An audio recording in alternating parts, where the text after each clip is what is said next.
ustedes, ha habido un cambio en la programación, cambio que no se debe en absoluto a nuestros deseos, ya que procuramos mantener siempre el programa con la máxima posibilidad en exactitud.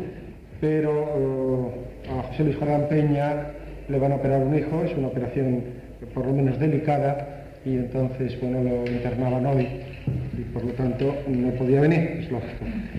Pero tienen ustedes con nosotros al conferenciante de hoy, y ya ven ustedes cómo no les defrauda en absoluto. Como ustedes saben, todavía el viernes próximo se dará, que es el 16, se dará la última conferencia del año, que la dará el doctor Adolfo Cancelo Hidalgo, y hablará sobre métodos naturales de sanación.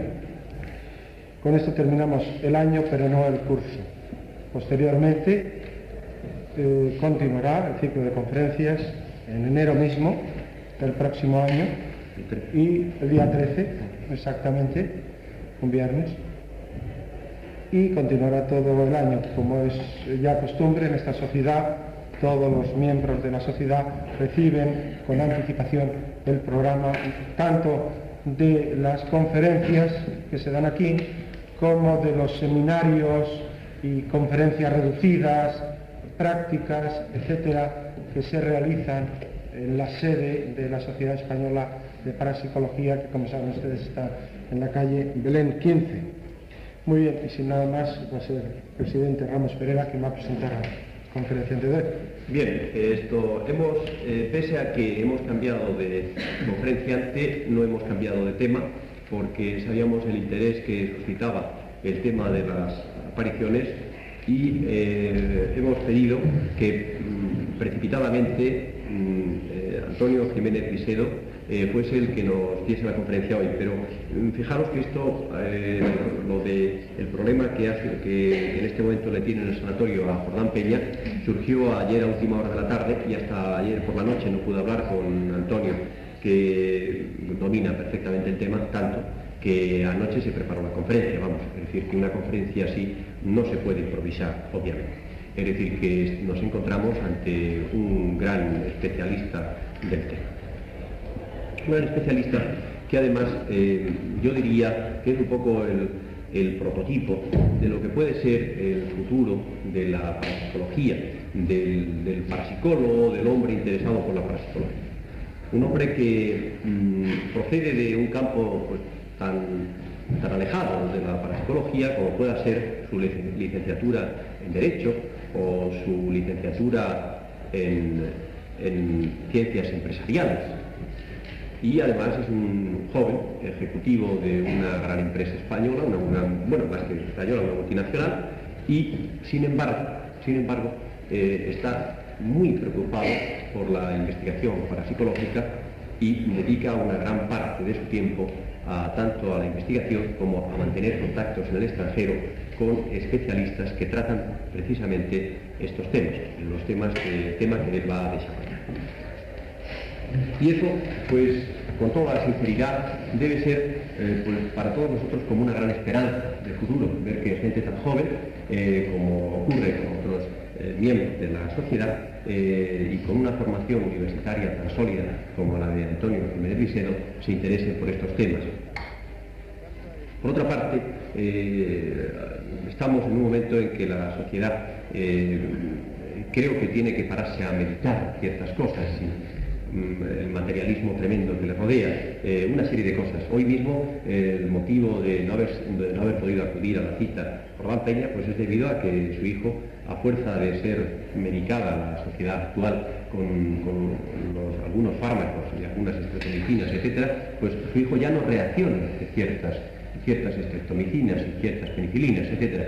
Es decir, que de alguna manera la sociedad ha ido sustituyendo pues, mecanismos quizá naturales de autosanación por otros artificiales que ya empiezan a fallar. Y ahora en esta carrera entre los virus o entre los microbios y las medicinas veremos a ver quién gana. Por eso quizá no sea malo que hombres de una formación tan racionalista y tan ortodoxa dentro del punto de vista de las ciencias como Antonio Jiménez Visedo vuelvan la cabeza a este mundo interior que late dentro de nosotros y que es tan desconocido.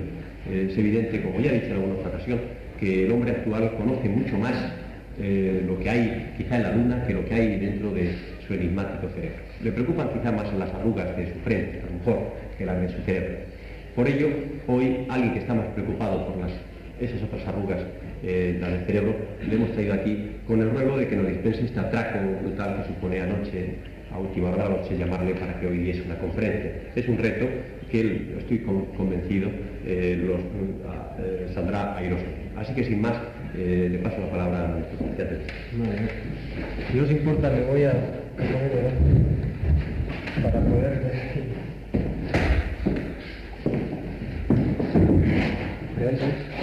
Igual. El tema que vamos a ver es el de las apariciones y Génesis. Este es un tema realmente delicado, porque tiene detrás de él digamos, una sensibilidad muy grande, ya que a lo largo de la historia este tipo de fenómenos ha sido considerado por gente como una prueba de una existencia en el más allá del alma, ¿no? Por el contrario, hay otras personas más racionalistas que opinan, tienen ideas totalmente distintas. Hay personas que tienen ideas mixtas, y en fin, esto a lo largo del tiempo, a lo largo de las distintas sociedades en que se han desenvuelto estas investigaciones, digamos que la respuesta a este problema ha sido distinta, ¿no? Yo voy a contemplar varios aspectos diferentes. En primer lugar, yo clasificaría las apariciones de la siguiente manera. Yo hablaría de apariciones mediúmnicas, que son aquellas que se suceden en trance mediúmnico. Un medium se pone en trance y entonces aparecen figuras fantasmales, de figuras desconocidas o figuras que parecen alguna persona que ha muerto, algo por el estilo, ¿no? Y luego voy a discernir entre estas apariciones mediúmnicas y aquellas apariciones que se dan fuera de las sesiones mediúmnicas. Es decir, las típicas apariciones que todos sabemos que hemos oído de personas que a lo mejor están en su casa y de repente el hijo de esta persona está en la guerra, vamos a suponer, y de repente pues aparece una visión fantasmal del hijo anunciando su próxima muerte o su muerte. Entonces, casos de estos, como habréis oído, ha habido bastantes. Entonces voy a discernir entre estos dos casos. Antes de entrar a fondo en el tema, os voy a decir que allá por 1882, cuando se creó la Sociedad Inglesa de Investigaciones Psíquicas de Londres, se hizo un censo de alucinaciones. Aquel censo lo dirigieron la propia sociedad por medio de Garney y de Podmore y Myers, que eran tres de los pioneros de la sociedad británica. Entonces, durante un periodo de un año reclutaron una serie de respuestas, el número de 17.000, sobre si estas personas habían tenido alguna vez alguna alucinación de algún tipo. Entonces, digamos de tipo fantasmal. Entonces hubo 15.000 personas que respondieron que no, pero hubo 1.700 que sí, es decir, un 10%. Igualmente, 10 años después, en 1892, según nos hablan, lo mismo. Hubo en Alemania, en Francia y en Estados Unidos también una encuesta pública referente a si lo mismo, habían recibido alucinaciones fantasmales, y de 27.000 respuestas que se recibieron, un 12% eran afirmativas, es decir, aproximadamente 2.900 o 3.000. Entonces, bueno, una vez afirmado esto, quiero llevar a vuestro conocimiento que efectivamente se da en la casuística bastantes casos de apariciones, ¿no? Empezando con las apariciones mediúmnicas, vamos a entrar allá por... todo esto viene del espiritismo. Como vosotros sabéis, el espiritismo nació en 1850 aproximadamente con las hermanas Fox.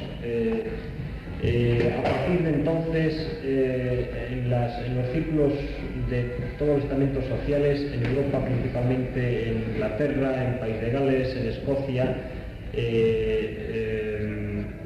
proliferaron las sesiones mediúmnicas. Estas consistían, como muchos de vosotros sabéis, en que se ponían varias personas alrededor de una mesa y entonces un medium, una de las personas se decía sensitiva y trataba de traer mensajes de un supuesto más allá. Este era el objetivo.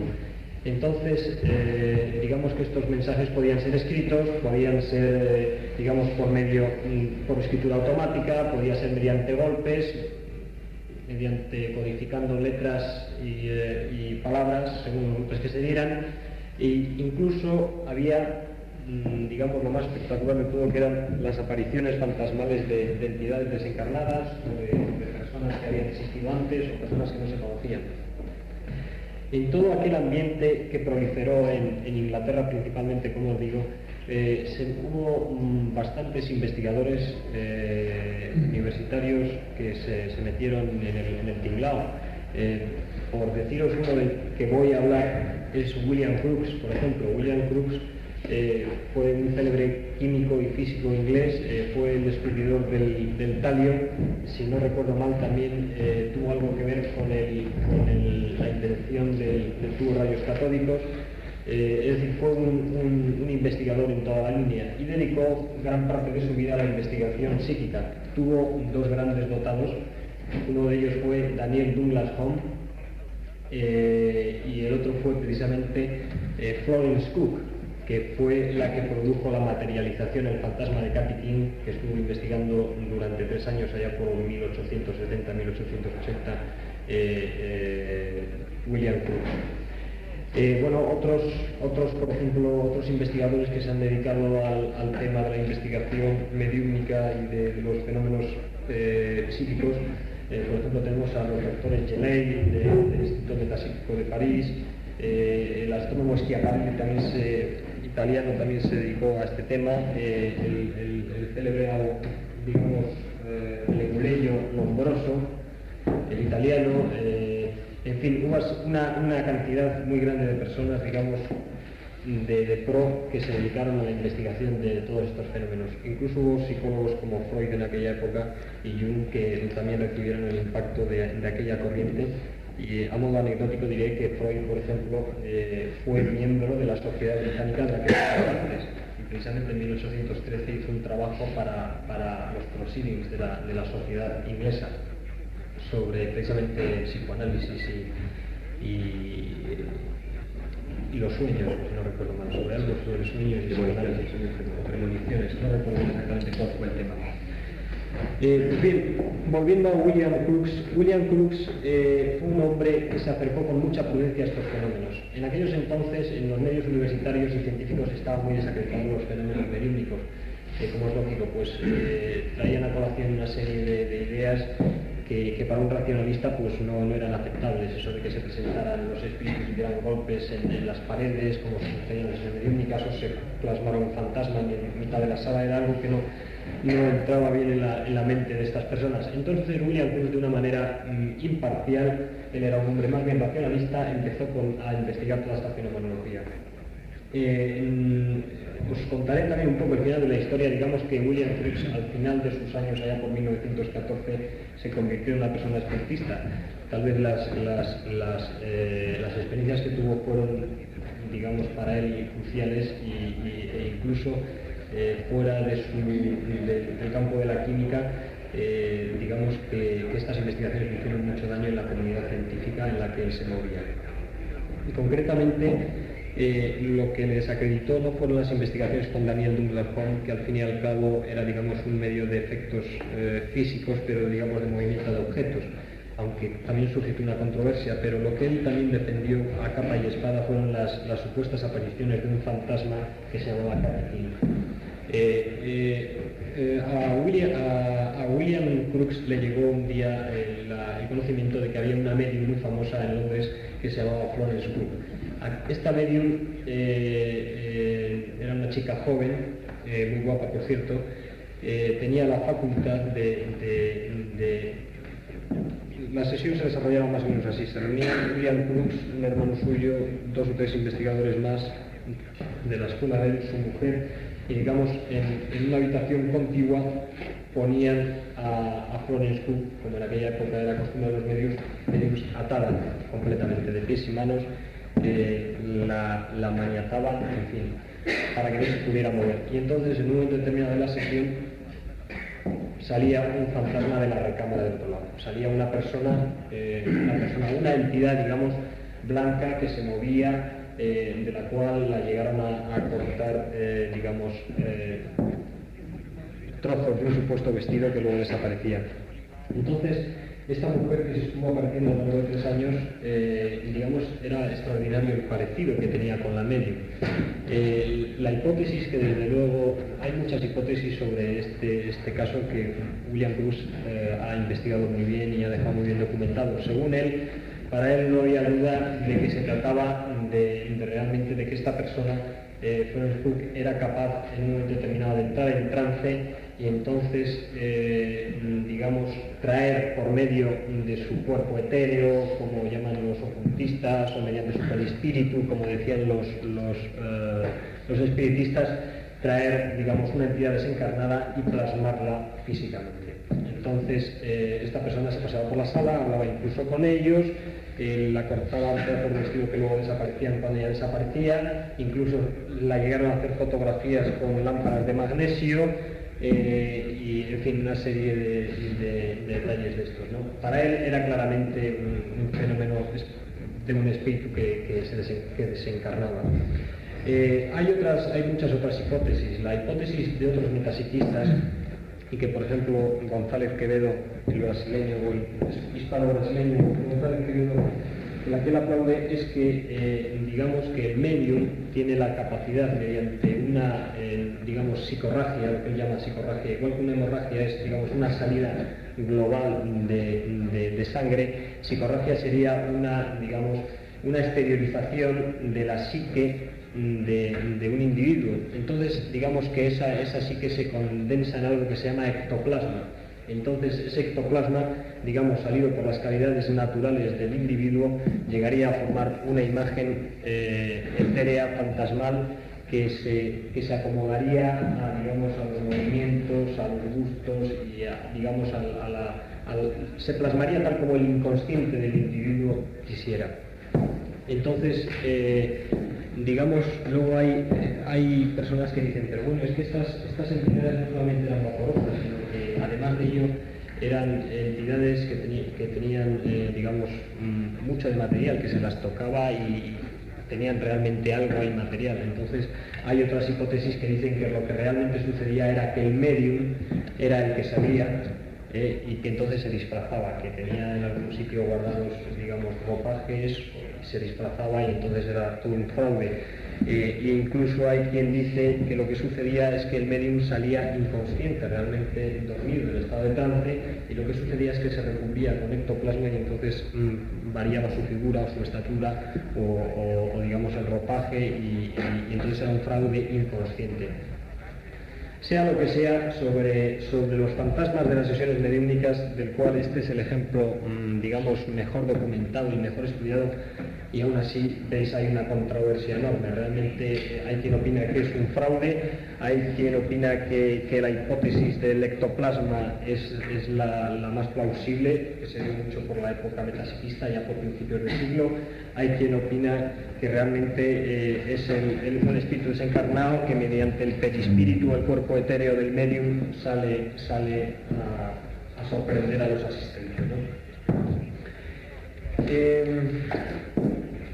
Digamos que el segundo tipo de apariciones son aquellas apariciones que se dan fuera de las sesiones mediúmnicas.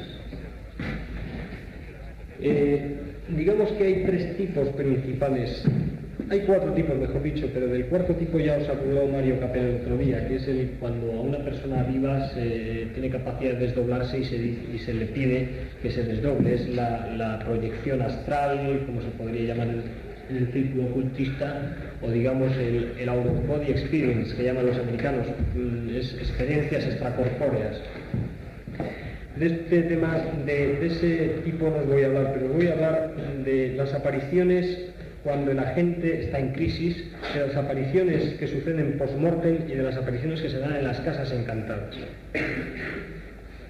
En cuanto, para explicarlas brevemente, las apariciones con el agente en crisis es el típico ejemplo del cual existe mucha casuística. Precisamente los investigadores que os hablé antes, los británicos Gardner, Myers,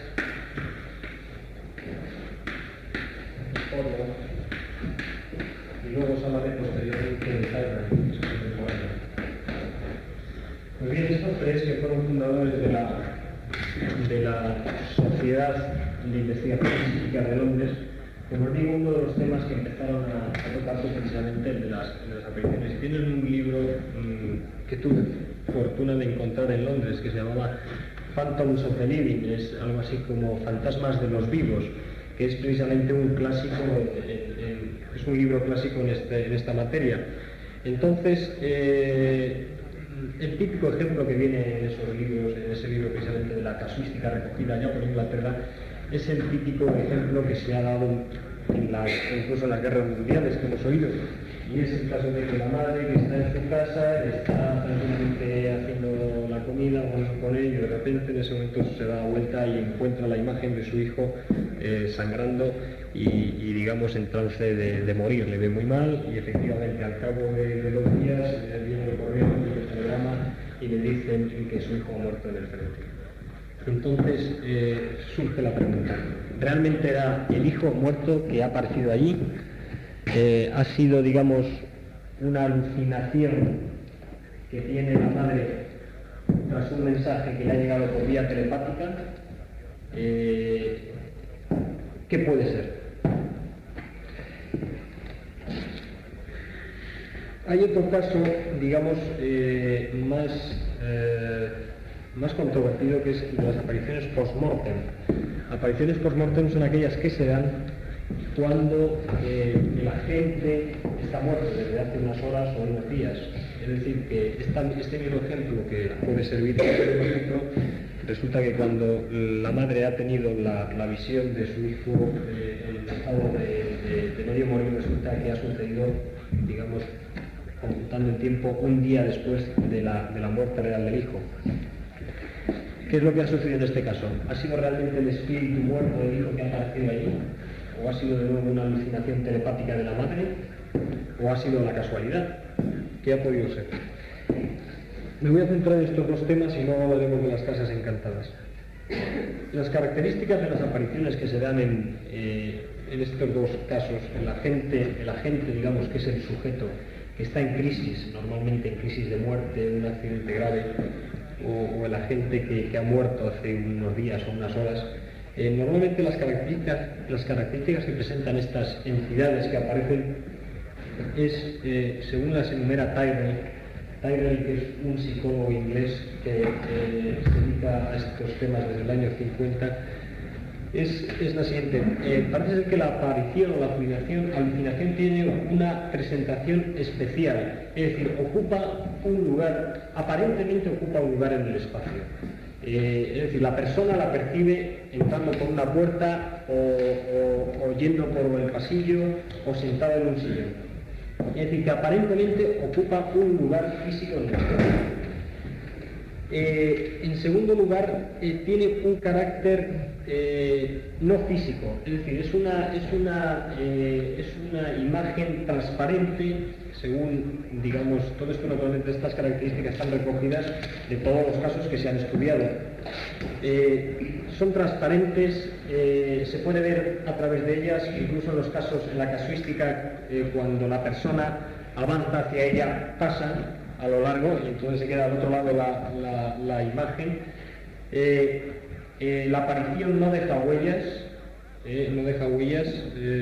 no golpea nada, no deja pisadas, y luego también aparece y desaparece, es decir, en un momento determinado aparece y está ahí, no habla, está muda, a lo mejor se pasea, se contornea por algún lado y de repente desaparece. Sin explicación, a lo mejor sin tomar una puerta siquiera. Una tercera característica de las apariciones, según la casuística, es que se comporta como si se percatara del ambiente. Es decir, no es que esté, digamos, chocando con los muebles, ni que esté ciega. Tiene, según parece, se da cuenta perfectamente del entorno que le rodea. Es decir, pasa a lo mejor por una puerta, sube por un pasillo, sube por unas escaleras, da cierto rodeo, no suele chocar con los muebles, es decir, que parece dar la sensación de que a pesar de que no está, de que no tiene las características de una persona viva, a pesar de eso parece ser que domina la situación en la que está, en que se está moviendo.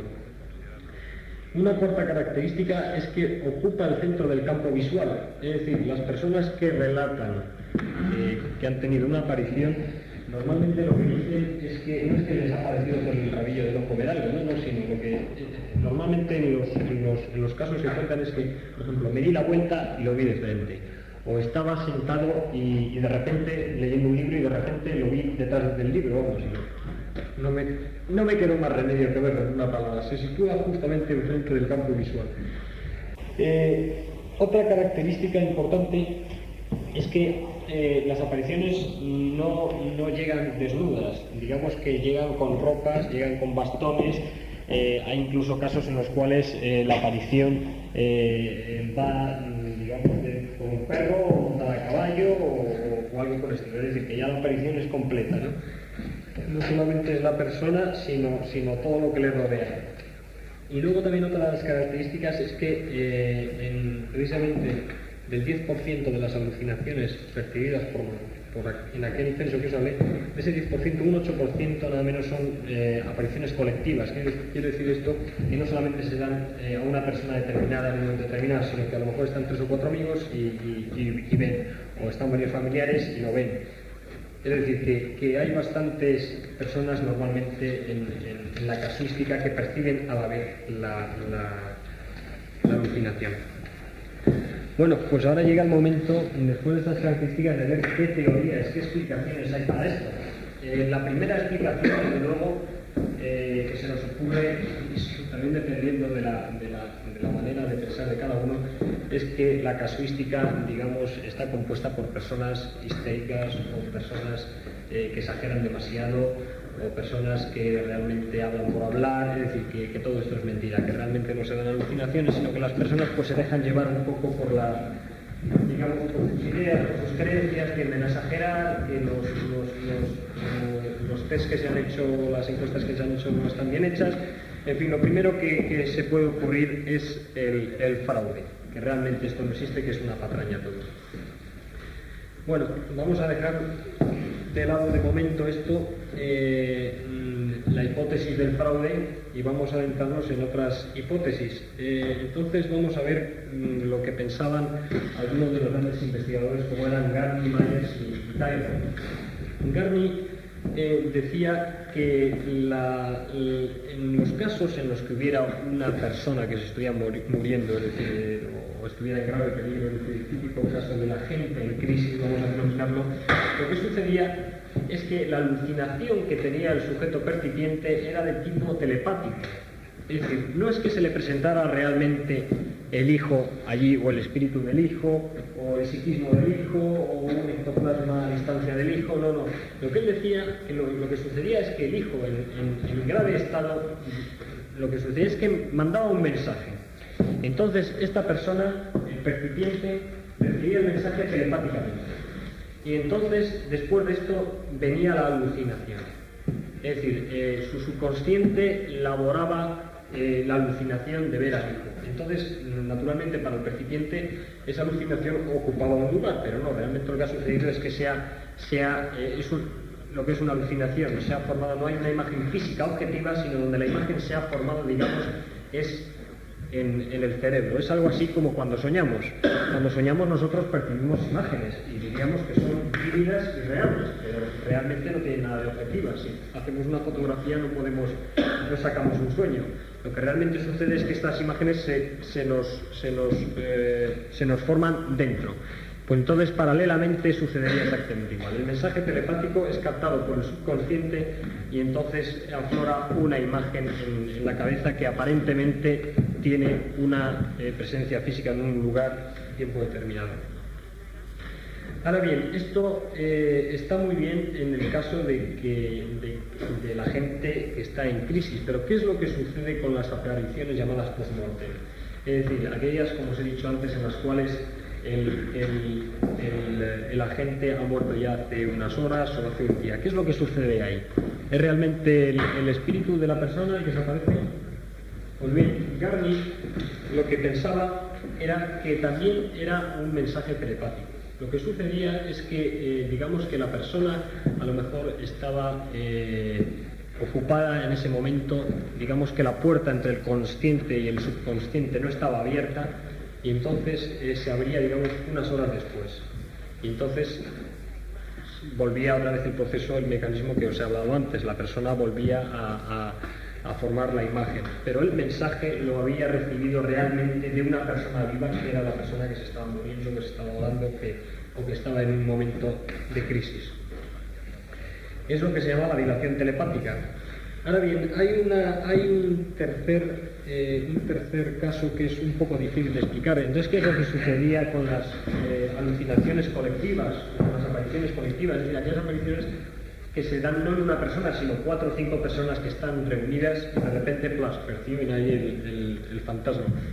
¿Qué es lo que sucedería realmente? Bueno, Garnier lo que habla es de que hay un contagio telepático, es decir, que una de las personas, digamos, la madre, recibe el mensaje del hijo que está muriendo, y entonces lo que hace es que telepáticamente va transmitiendo esa imagen o esa idea tal como la elabora su subconsciente a las demás personas, y entonces todas a la vez ven la figura.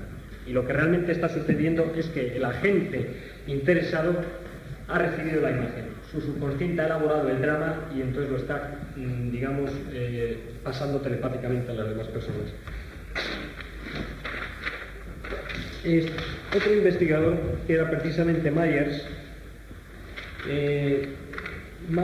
digamos que estaba de acuerdo en cuanto a la naturaleza telepática de las apariciones críticas y post-mortem, pero lo que no le gustaba mucho era la explicación que daba Garnier en cuanto a la transmisión telepática de las personas. Él decía que eso era improbable, que era un poco forzado, que a lo mejor estuvieran 20 personas y como se da en la casuística, y que todos percibieran la misma imagen. Eso no le satisfacía. Entonces Myers elaboró una teoría un poco más atrevida, digamos, que es la decía que sí, que efectivamente que había, digamos, una imagen semiobjetiva. Lo que sucedía es que esta imagen no ocupaba un espacio físico, sino ocupaba lo que él llamaba un espacio metaetéreo, nada menos. Entonces, él decía que el sujeto en trance de muerte lo que hacía es que mandaba, digamos, había una especie de psicorragia, y entonces proyectaba, digamos, su psiquismo o algo indeterminado, decía, que habrá que investigar, un elemento psíquico, lo liberaba y entonces aparecía, digamos, en un espacio metaetéreo, en un espacio en el cual tienen lugar las ideas y los sueños y todo esto, ¿no? Y entonces las personas lo estaban ahí percibiendo. Eso es lo que opinaba Myers. Realmente es una hipótesis, digamos, yo creo que más forzada que la anterior. Yo creo que es más fácil que se dé telepáticamente una idea que no que algo etéreo ocupe un espacio metaetéreo que llamaba y lo perciben varias personas. Por último, hablando de las opiniones de los investigadores, pasamos a Tyrrell. Tyrrell, que es un psicólogo inglés que cogió, digamos, la comba que le dejaron Myers y Portnoy y Garnier. Tyrrell ya es de los años 50, de los años 60, todavía vive, y entonces él tiene varios tratados y ha escrito en los journals sobre este tema, ¿no? Entonces, él piensa que lo que se da es un fenómeno telepático. Ahora bien, lo que hace es que matiza bastante más que los dos anteriores. Lo que dice es que lo que sucede realmente es, hay un agente. Este agente transmite el tema. Este tema él lo llama pauta ideativa, es decir, el agente transmite una pauta ideativa vaga. Quiero aparecer. Y entonces, allá transmite su imagen. Entonces, ¿pero qué es lo que sucede entonces con el caballo que hablábamos antes, la ropa, el perro, suponiendo que la aparición sea esa? ¿Quién la envía? ¿La envía realmente, digamos, lo que sucede con el perro y todo eso? ¿Qué es? ¿Realmente aparece un perro ahí? Y entonces Tyrrell lo que se contesta es que la personalidad del percipiente, digamos que es un montador escénico de un drama. Es decir, el subconsciente elabora un drama, acorde con el mensaje que recibe. Se recibe el mensaje de una persona y entonces el subconsciente dice, pues lo voy a preparar de tal manera. Y entonces, digamos, que elabora todo el tema, todo el drama del perro, o del fantasma que abre la puerta, o que aparece por un pasillo, o que sube unas escaleras. Y entonces todo eso naturalmente ocurre dentro del cerebro, no sucede objetivamente, y entonces la persona se alucina y ve todo esto que su propio subconsciente está elaborando. ¿Qué es lo que sucedería según Tyrrell en la percepción colectiva? Cuando varias personas ven entonces un fantasma, una aparición, ¿qué es lo que sucedería? ¿Había una transmisión telepática o había realmente, como decía Myers, un espacio metaetéreo ocupado por una entidad psíquica? ¿Qué sería eso? Bueno, pues él lo que dice es que en lugar de haber un montador, digamos, un sujeto que transmita a los demás, lo que sucede es que todos reciben el mensaje telepático y entonces digamos que cada uno, los niveles medios de la personalidad de cada uno, el subconsciente de cada uno, elabora el mismo montaje dramático. Es decir, todos perciben como una persona sube por la escalera, como esa persona camina por un pasillo, en fin, todo o va con el perro o va montado a caballo. Pues bien, estas son las investigaciones de los tres, digamos, de los más destacados especialistas británicos sobre este caso. Sus hipótesis, naturalmente, no está probada ninguna de ellas, ni siquiera está probado lo de las alucinaciones o apariciones, como no sea que nos fiemos de la casuística. Pero ya metiéndonos en la casuística y creyendo en lo que la casuística nos dice, estas serían las hipótesis que más se han barajado a lo largo de la época metapsíquica y de la actual parapsicología, ¿no? Nos queda el caso controvertido también de las casas encantadas. El caso de las casas encantadas, que como sabéis son aquellos castillos típicos escoceses o bosques que también hay por el país de Gales y todo esto, en los cuales una persona va a vivir y de repente le dicen ya ten cuidado porque mira, en esa casa hay fantasmas y tal. Entonces sabemos por la casuística que efectivamente se mete en esa casa a vivir y de repente por la noche oye pasos, oye golpes y de repente aparecen figuras, ¿no? Y siempre en el pueblo que hay al lado siempre se dice no, si es que este es el conde y tal que se pasea desde hace muchos siglos. Esto es una cosa que ya se ha transmitido de tradición en tradición. Entonces, ahí como veis es un caso, digamos, más delicado que el que anteriormente os he escrito, porque al fin y al cabo la hipótesis telepática es plausible, puesto que la telepatía está demostrado que existe experimentalmente, digamos, que una persona mande un mensaje, lo perciba el sujeto y luego ese sujeto, su subconsciente, al igual que en un sueño, monte un drama en torno a ello y perciba una alucinación, naturalmente subjetiva y no objetiva, pues está dentro, es una hipótesis, digamos, que no es forzada ni mucho menos. Pero qué decir nada menos que de las típicas apariciones que llevan varios años o varios siglos, como se cuenta que hay, ¿no? Bueno, en primer lugar, la primera hipótesis es naturalmente la del fraude, que eso no es cierto. Sobre eso hay mucha controversia, naturalmente. Pero suponiendo, ¿cómo contempla Tyrrell, por ejemplo, el caso de que eso sea cierto? Si realmente se da eso, ¿qué es lo que sucede ahí? Bueno, hay varias hipótesis que Tyrrell ve. Tyrrell lo que dice es que es una de las personas vivas del pueblo que conoce del pueblo o del entorno, que conoce realmente lo que ha sucedido allí, porque eso normalmente estas cosas se transmiten de generación en generación y siempre los habitantes del pueblo lo conocen. Entonces digamos que son esas personas las que lanzan el mensaje telepático a las personas que viven en la casa, que en ese momento moran en la casa o que visitan la casa, y entonces digamos otra vez es el subconsciente de los visitantes que elaboran todo el drama. Y entonces ven el fantasma con cadenas y todo lo que os queráis imaginar, ¿no? Aunque esto digamos que es una de las hipótesis que contempla Tyrrell, aunque Tyrrell digamos baja la guardia y en algún caso dice que es muy forzado pensar en esto y que realmente tal vez hubiera que pensar en entidades desencarnadas. En fin, cada cual piensa de alguna manera. Pues bien, esto es digamos lo que da de sí el tema por mi parte. Como veis, realmente prefiero dejar abierta el coloquio. Yo creo que es mejor que se pronuncien naturalmente las personas que han estudiado este tema más. Yo por mi parte, si queréis que os dé una opinión, yo pensaría que en los casos que no hay fraude, que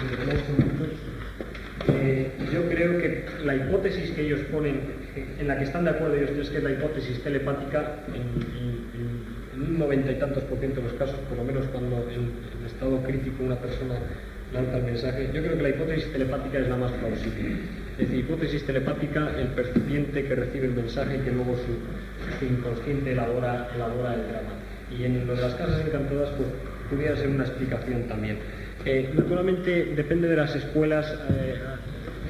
Hay escuelas que contemplan estos fenómenos con más o menos verosimilitud, ¿no? Por ejemplo, naturalmente la escuela espiritista piensa que no, que realmente lo que sucede ahí es que son entes desencarnados los que aparecen. La escuela que actualmente tiene más fuerza en el mundo es la escuela norteamericana. La escuela norteamericana, a raíz de los trabajos de Reinham ya por los años 30 sobre telepatía y psicocinesis, clarividencia, todo esto realmente se muestra muy escéptica. Ella lo que hace es dar tabla rasa tanto a las investigaciones de Crookes en las sesiones mediúnicas y otros investigadores como a toda esta casuística. Ellos dicen que no son casos probados, que son casos buenos, que también es el acervo popular quien los fomenta y que realmente no existe nada de esto. Y así, sin todavía tener definido un punto. Pues bien, ahora lo que vamos a hacer vamos a pasar unas diapositivas y os iré explicando lo que es. Esto es la típica sesión espiritista. Esta, yo no recuerdo bien si será esta la Eusapia Paladino allá por finales del siglo pasado, con una mesa y, como veis, todas las personas agarradas de la mano, y supongo que lo que esperarían de la medium sería que ésta entrara en trance y entonces por su boca hablara una entidad que puede ser subconsciente, que puede ser un espíritu desencarnado según los espiritistas, que puede ser ella misma fingiendo, en fin, eso ya depende de cada uno queramos pensar.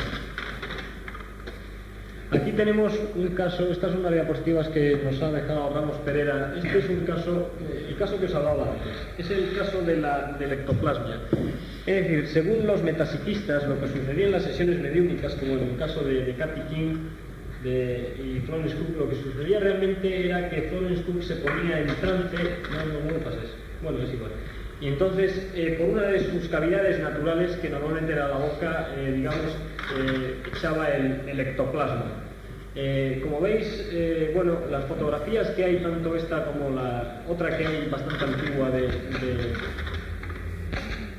de Schneider, pasa a la siguiente. Este es uno de los grandiosos dotados de la época metapsiquista, que es el alemán Rudi o Willy Schneider, uno de los dos. Que como veis, digamos, la traemos a modo de anécdota, no porque pruebe nada, porque eso yo desde luego, si me dicen que es, yo creo que es una sábana que le está saliendo por la boca. A mí no me cabe la menor duda, pero en fin. Lo que quiero deciros es que, fijaros en aquellos entonces las fotografías esto es un prototipo de fotografía que nos ha llegado de aquellas célebres sesiones en las cuales se decían que aparecían fantasmas que salían por la boca en forma de ectoplasma y tal. A mí me parece que realmente, si pretendían trucar las fotografías, podrían haberlo hecho mejor, porque realmente es tan burdo que bueno, yo creo que salta a toda vista que es un truco. Y esta, si no recuerdo mal, es una fotografía típica de Leslie Schneider, no sé, ¿de qué libro la has cogido? ¿No recuerdas? No. Entonces, pero digamos, a modo de enseñanza, eso era lo típico. Y esto es, antes también os he dicho cómo o bien se ponía el medium alrededor de una mesa, como en los casos que hemos visto antes, o bien se le ponía en una recámara, en una antecámara, en una habitación con un velo corrido, con una cortina, y entonces se la ataba, se la maniataba, de manera que todo lo que sucediera en la sala no fuera por parte del medium. Bueno, os diré que, por ejemplo, había medios como Eusapia Paladino, como esta misma Kathy King, Florence Cook, que eran, desde luego, unos artistas en quitarse todas las correas estas, ¿no? realmente personas entrenadas, magos entrenados, por muy bien que les haces, por muy bien que creas que les haces, realmente pueden desasirse en segundos de esto y salir fuera y causar el pavor entre los presentes en la sesión. Bueno, mira, precisamente hablando de Douglas Home, que os he hablado antes, que era el primer dotado que investigó William Crookes. Este que está por los aires, según una litografía de la época. Daniel Douglas Home era, según dice, el mejor medium de todos los tiempos. Este era un fenómeno, hacía de todo menos hacer aparecer fantasmas, hacía levitaciones, movía sillas, en fin. Y entonces esto es una litografía de la época. Bueno, esto es otro tipo de levitación que se da en una sesión. Esta foto realmente no sé de dónde la ha sacado Ramos, de algún libro. Sí, de algún libro. En fin, la pongo nada más que a modo anecdótico para que veáis. Y este si no recuerdo mal, es también Douglas Home. No, este no. Este es Evans Evans. Pues ahí le veis, inventado en una sesión también levitándose. Como veis, las diapositivas naturalmente son simplemente a modo anecdótico, son para que veáis cómo, digamos, el entorno que había en torno a estas sesiones o que existe, pero no es ni mucho menos probatorio, porque pueden estar explicadas perfectamente. Pero, en fin, ahí las tenéis como elemento, digamos, de adorno. Pues bien, yo ahora lo que quisiera es que vosotros, esto es un tema polémico, realmente yo ya os he dicho la opinión de algunos investigadores, os he dicho un poco por encima lo que puede ser mi opinión, pero naturalmente aquí hay muchas personas y yo creo que tendréis ideas e incluso en algún caso pues puede ser que alguien haya tenido experiencias propias, porque es un tipo de experiencia que se da en más personas de las que creemos y realmente pues no estaría de más el que alguno de vosotros hablarais y explicarais un poco qué es lo que opináis de esta temática, así que os dejo la palabra. Casi voy a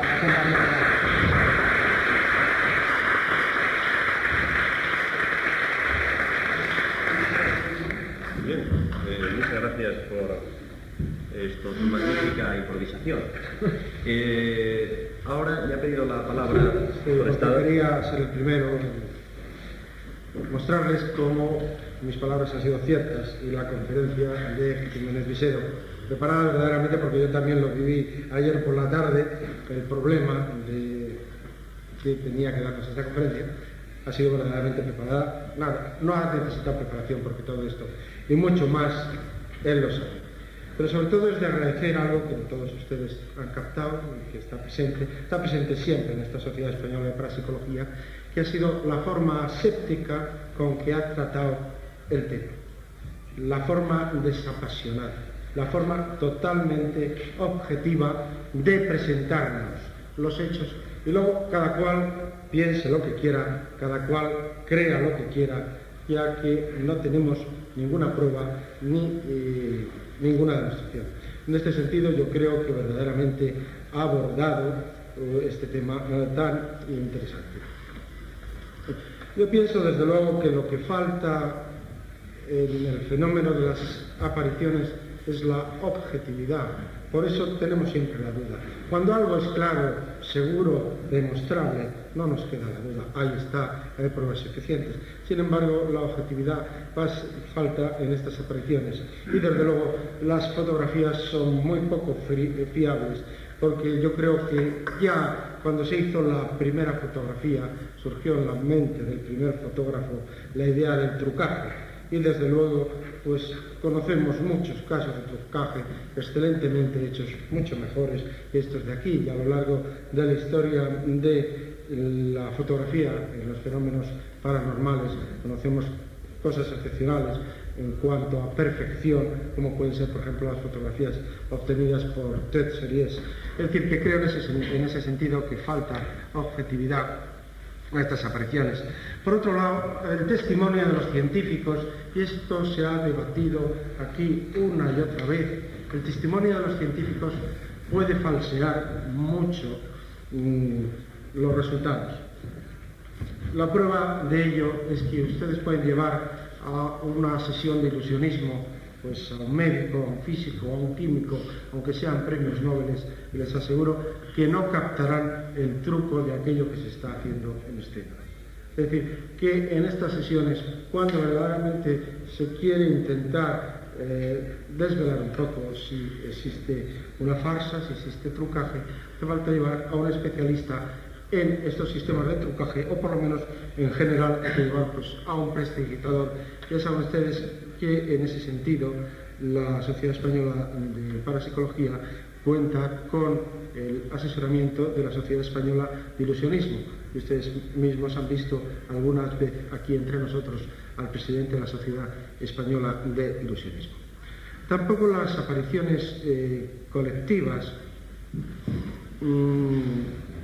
nos hacen pensar que hay algo que se presenta a todos.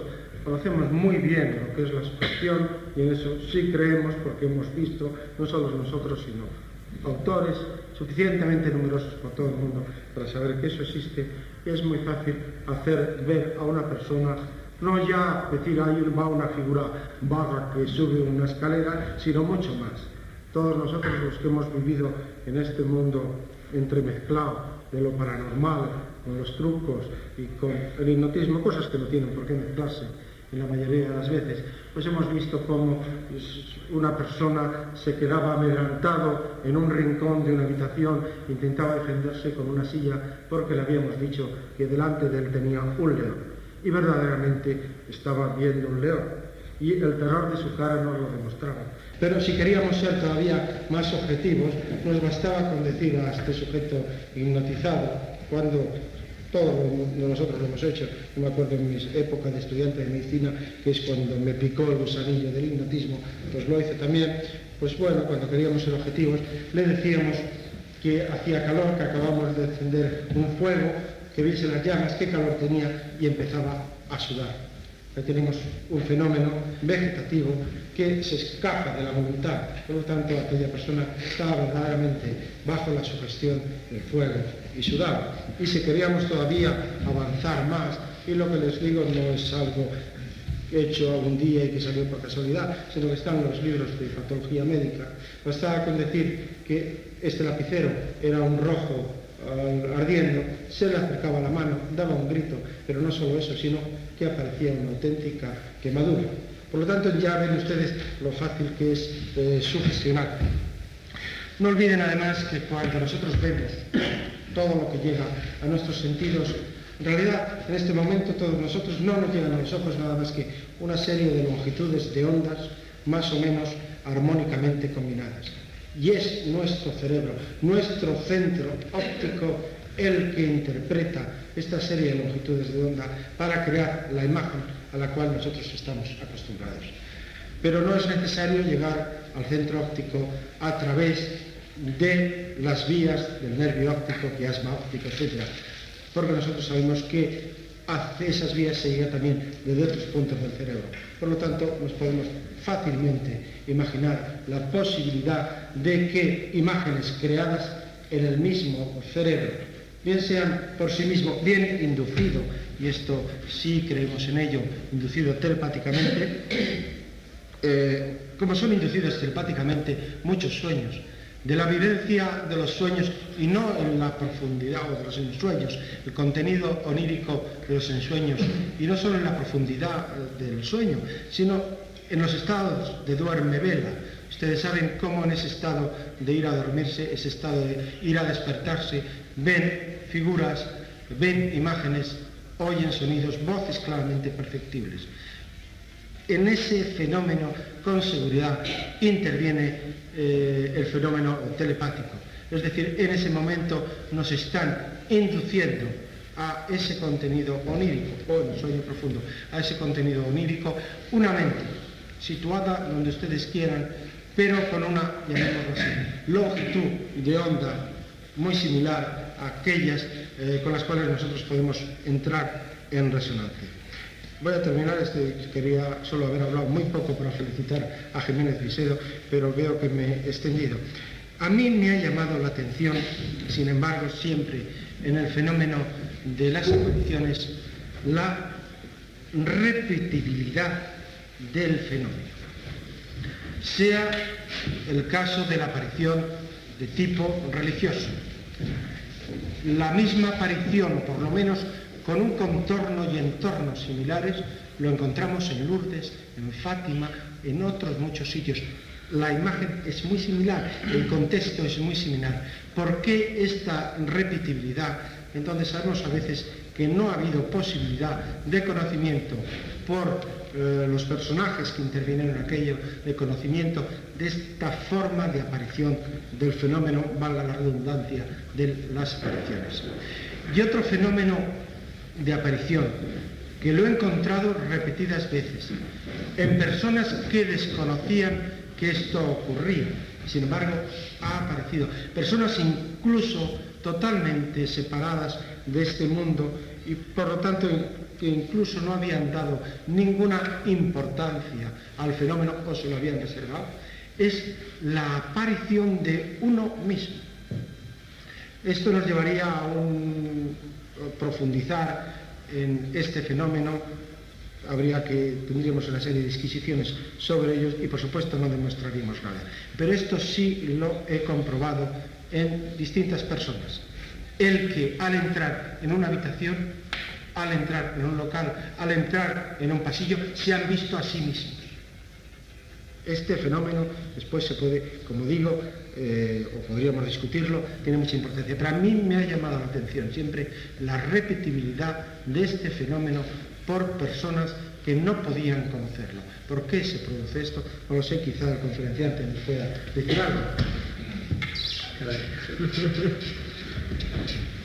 Bueno, el problema de la repetibilidad que hablabas tú, yo creo que es, en cierto modo lo he dejado, a lo mejor no claro del todo, cuando he hablado de las casas encantadas. Es decir, cuando en un centro determinado, en una casa, en un castillo, o en un bosque, durante muchos años han aparecido siempre las mismas figuras haciendo lo mismo. Aparte de la hipótesis que he dado, que puede ser que alguien digamos del entorno del pueblo, tenga en su cabeza la imagen transmitida vía digamos oral de los fenómenos que sucedieron ahí, un asesinato o algo así, que luego se le ve al asesino merodear, o mejor dicho al muerto merodear buscando algo. Eso es una imagen que ha quedado en alguien del pueblo. Entonces eso es lo que está transmitiendo telepáticamente al recipiente que en ese momento ve allí a la entidad buscando. Hay otra hipótesis también que se me ha olvidado tocar y que es sencillamente, bueno, es una hipótesis también que habla Tyler de ella, y es sencillamente que todos los elementos, todos los actos, digamos, extraordinarios o críticos, como por ejemplo pues, un asesinato o una muerte violenta, dejan una impronta psíquica en un lugar determinado. Entonces, esa impronta, digamos, dejada por la violencia de un acto determinado, es captada por el sujeto que en ese momento está allí, digamos, mediante la clarividencia o mediante la precognición. Son dos fenómenos parapsicológicos probados.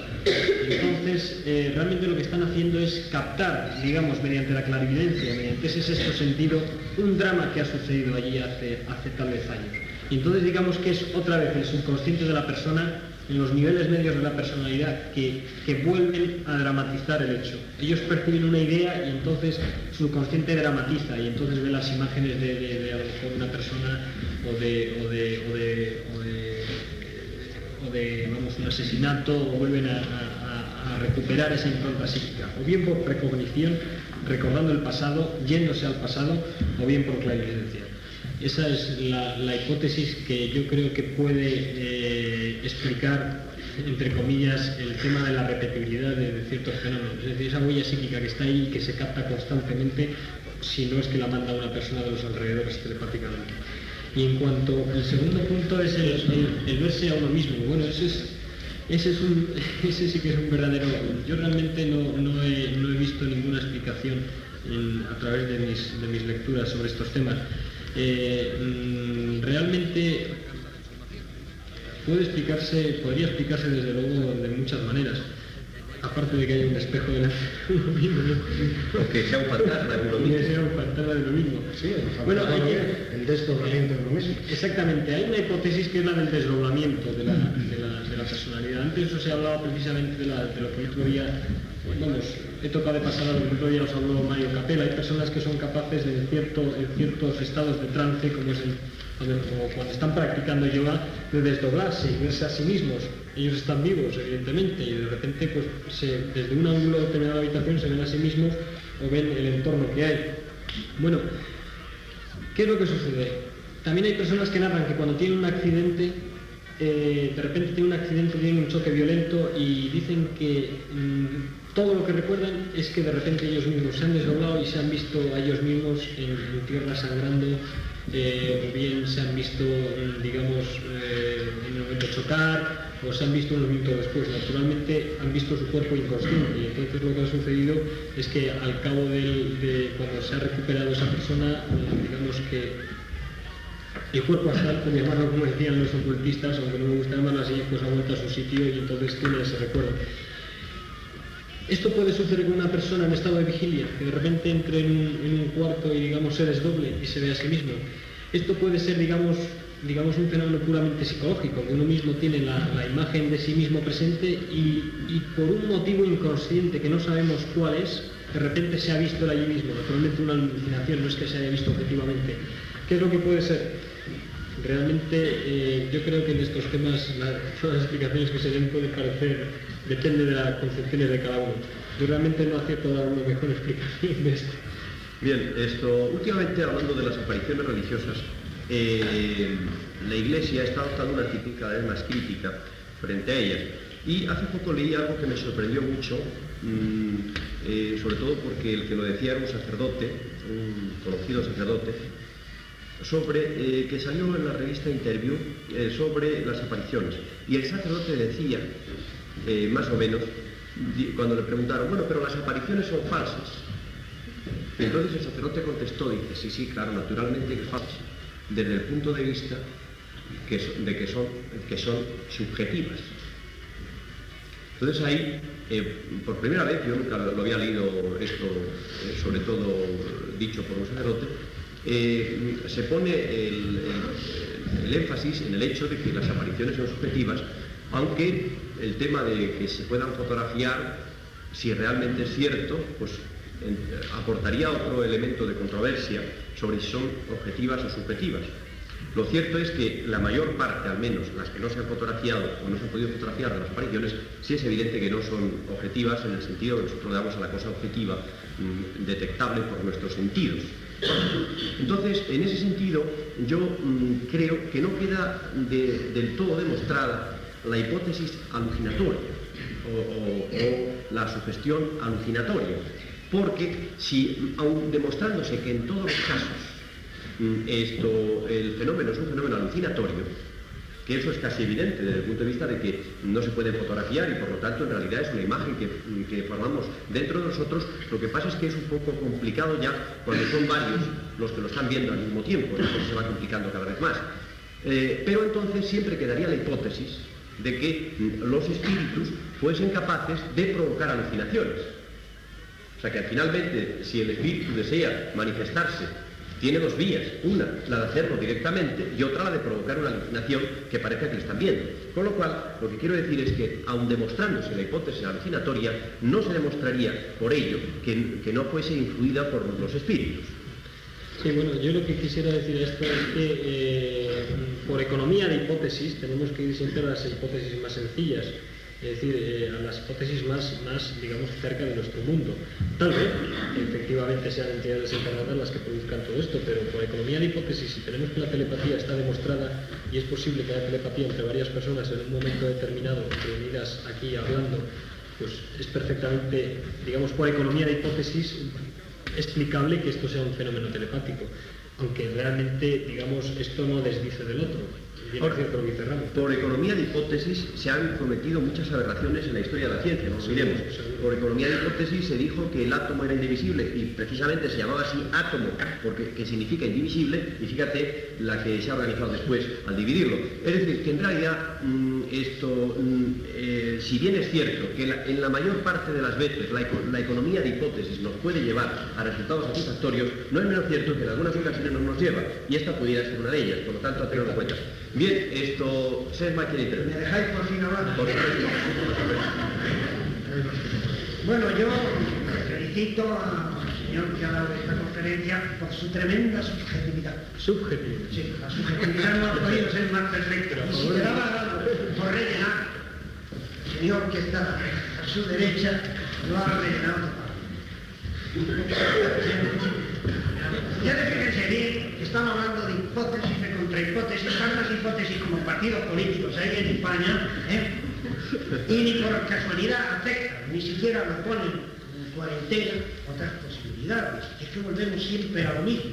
Telepatía, muy bien. Con el hipnotismo yo lo practiqué en tiempo, se pueden hacer muchas cosas, pero con un individuo hipnotizado y profundamente hipnotizado, que cuando son 5 es muy difícil que coincidan en una sugestión alucinatoria, pero con qué facilidad se habla aquí de la telepatía. ¿Quién de ustedes capaz de provocar una telepatía?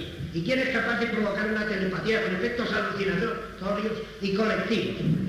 Con esto pasó lo que se ha dicho de la India, de que alguien dijo que ese fenómeno de la cuerda y tal, que no tenía importancia, yo no creo que haya sido así, porque sacaron una fotografía y no se vio. No, eso sería algo tremendamente importante, porque si está la cuerda posiblemente hay trauma. Si la fotografía no lo ve, y lo ven una serie de personas con toda esa actitud. Caramba, que queremos explicar las cosas con un fenómeno más difícil. La telepatía ni siquiera sabemos lo que es, porque muchos de los fenómenos telepáticos son coincidencias de un factor tercero que se desconoce. Se ha visto en los fenómenos que se han hecho hasta la saciedad que se han obtenido los mismos resultados por fenómenos de precognición, por fenómenos de telequinesis, por fenómenos de telepatía. Vemos que hay una confusión de 3 cosas. También hablamos tranquilamente de clarividencia. ¿Y qué es clarividencia? Vamos a hacer como los antiguos que decían, sí, la lluvia la hace Dios, y ya estaba todo explicado. No, claro que la lluvia lo hace Dios, pero estos son juegos semánticos. Estamos jugando con la semántica. La telepatía no explica nada, la clarividencia no explica nada, la telequinesis no explica nada. En cambio, la hipótesis, que yo no es que la crea ni la deje de creer, porque a mí lo que me gusta en esto es conocer, no explicar. Manejar, comprobar, manejar, conocer y explicar. No, explicar no, porque soy demasiado humilde cósmicamente para explicar. En cuanto a los fenómenos de casas de duendes, aunque son menos conocidos, claro, no quiero hablar de experiencias propias, pero hay fenómenos extraordinarios poco conocidos en el chamanismo y por ahí, lugares de poder que se han dicho, sitios abruptos, salvajes, montañas, bosques, donde probablemente no ha existido nadie y donde se producen, en Marruecos los hay, en algunos sitios, fenómenos verdaderamente extraordinarios. Es una pena que este pobre mundo, que está en un subjetivismo de mecanicismo estrecho, sin creer en nada, sin horizontes. Tenemos, por ejemplo, una cosa que voy a terminar rápidamente, de lo que nos ha pasado, es un ejemplo muy breve, con el cientificismo. Tenemos la gravedad, La gravedad es lo único ya. Desde que Newton dijo que era directamente proporcional a la masa inversa al cuadrado de las distancias, con lo cual tampoco se explica nada en absoluto de lo que es el misterio de la gravitación, aunque sí se conoce su mecanismo, nos encontramos que el concepto antiguo tan maravilloso de contrario de la levedad, gravedad y levedad, más que ingravidez, porque ingravidez se confunde con lo de los astronautas, ¿no? Levedad y gravedad. Y es curioso, en las enfermedades se dice grave, o sea, la tierra que está con peligro, no, levedad, gravedad. ¿Cómo quieren ustedes que haya ya levitación si hemos roto con el mágico simbolismo de la levedad? Si no hay nada que no tenga su contrario, ya no hay más que gravedad, ya no hay más que gravitación, que nube, que hundimiento, y el mundo se está ahogando entre la tierra, entre la ceniza, entre la mediocridad de las leyes mecanicistas. Y yo quisiera que esta parapsicología tuviera más fantasía y versos, ¿no? Y dejara un poquito más a esto, que no sean ustedes tan fiscales, que si dicen estas hipótesis, no digo que no sean ciertas, pero caramba, y que no estén siempre con el deseo de demostrar que porque ha habido tramposos que han podido hacer las cosas, todo va a ser trampa, ¿no? Yo he tenido fenómenos auténticos que no puedo demostrarlos a mucha gente, y que han sido, y que son, y que me juego el cuello por ellos. Y además, algunas veces he podido demostrarlo, pero ¿qué caso gana con eso? Pero me ha pedido que dijera el número del gordo. ¿Qué hago yo con eso? Si yo digo que es el 8, si yo digo que es el 8, sale el 8, ustedes dirán, bueno, es una casualidad de 1 contra 10, o es una simple precomposición. No, si digo las dos cifras, dirán que es una casualidad de 1 contra 100. Al fin y al cabo, todo el mundo en un pavo hay alguno que gana. Y si dijera todas las cifras, dirán, hombre, siempre le toca el gordo. Bien, y usted ha sido idiota porque en lugar de tocarle el gordo, no ha ganado. De modo que no digo ningún número. No dices ninguno por fin. El año pasado hiciste un vaticinio fenomenal y este año nos quieres decir en qué va a ser. Hombre, ¿Te quieres estoy hacer millonario? fundándome en un principio mágico que voy a decir, no dice más que esto. No hay 2 sin 3. Como el número del año terminaba en 2 7, yo dije sencillamente que habría 7. Si efectivamente el primer sorteo que hubo, que no fue el de esa vida, terminó en 7. Luego hubo muchos 7, pero no fue el último número. Pero en fin, ahora no hay esa ventaja. No voy a decir que es el 8, que termina en 8. Y el 15 podría ser la suma de los 2 números. Me lo callo. Te lo cambio. Entonces, lo que quisiera decirte es que efectivamente tenemos que perder gravedad. Por otra parte, sobre el tema de la cuerda hindú, el tema este se popularizó, se divulgó en el mundo occidental por un periodista que lo publicó en una publicación norteamericana. Y la historia era esta, precisamente, que llevaron una cámara de cine, que rodaron toda la escena de la cuerda hindú y que al final vieron que, al proyectar la película, que allí no se veía nada. Es decir, que en realidad se veía el paisaje, lo que estaba alrededor, pero que allí no subía nadie por nada.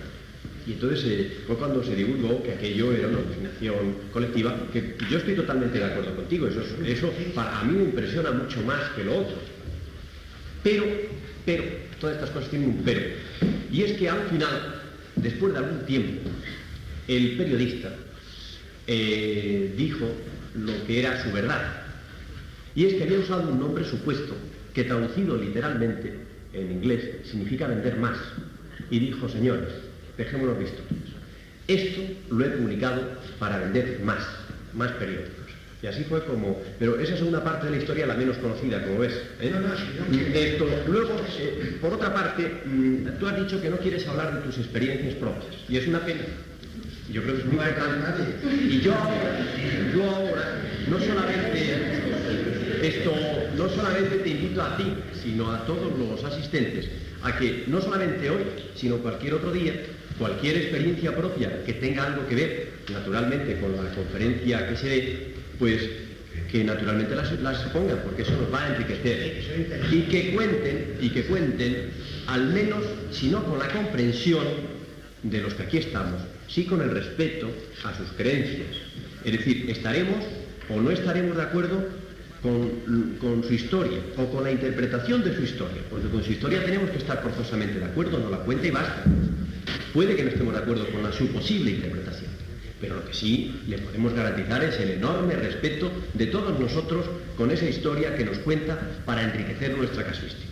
Por lo tanto, que no tengáis ninguna inhibición de poder intervenir en este sentido. Y tú, muy especialmente, Sesma, que también tienes experiencias muy interesantes. Bien, había otra intervención que es la de... Perdona, sí, es que... Primero, pero sí, después luego vas tú. Sí, había la intervención tuya, ¿no? La de Serra. Gracias de nuevo, Sesma. Creo que, sin ningún respeto, por supuesto, lo voy a decir, creo que voy a salir de los periódicos con el descubrimiento de una cosa que se va a llamar el síndrome del parasicólogo. Como que yo les voy a dar letra, muchas cosas. El síndrome del parasicólogo se ha repetido 2 veces. Una vez por la vez pasada, la última reunión, y otra ha sido ahora. Quizá os acordáis de la insistencia que hagamos en decir la vida después de la muerte. Hoy se ha vuelto a producir otra vez el mismo fenómeno de la conferencia. Ha tomado en la pregunta del compañero, del señor que se ve, y no en un espejo precisamente, la ha tomado al revés, como si fuera el que está viendo a él, ve como si fuera el que está viendo. Y creo que aquí hay un matiz muy importante. Normalmente los individuos, cuando tienen una aparición o algo así por el estilo, no suelen estar activos, suelen ser pasivos.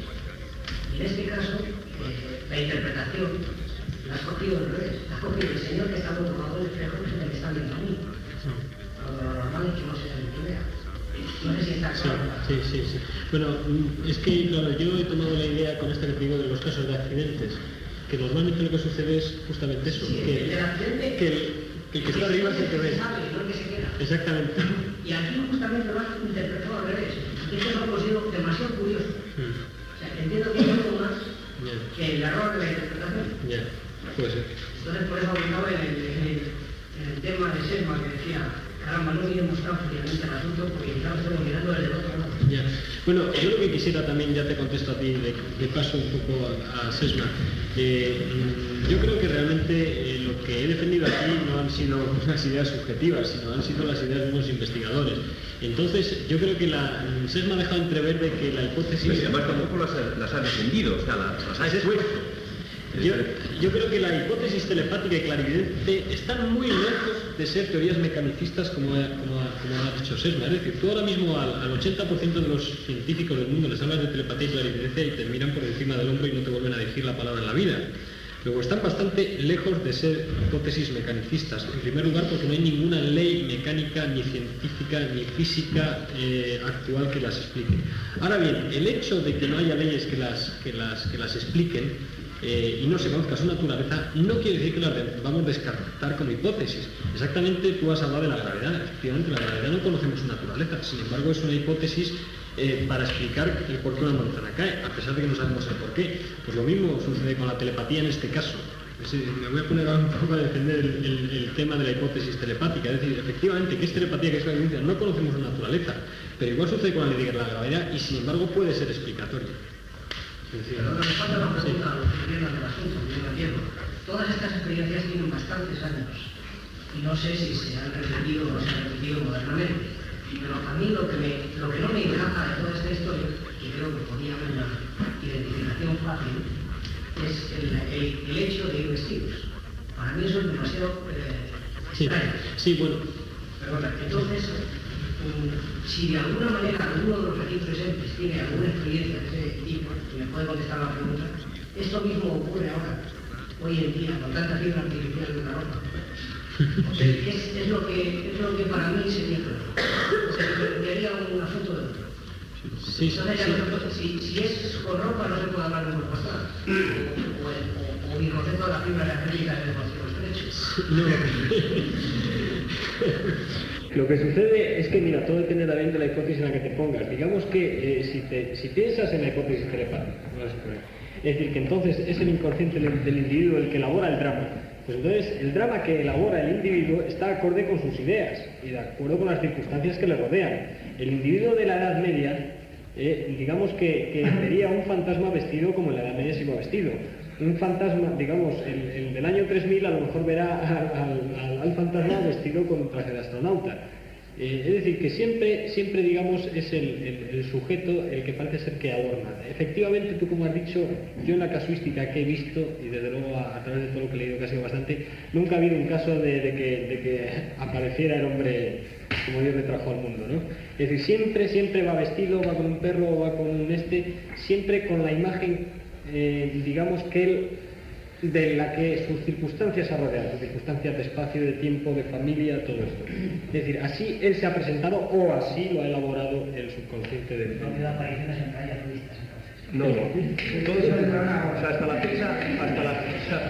la fecha han sido públicos en su presentación y no se han dado casos de presentaciones de espíritus, de hombres o mujeres desnudos.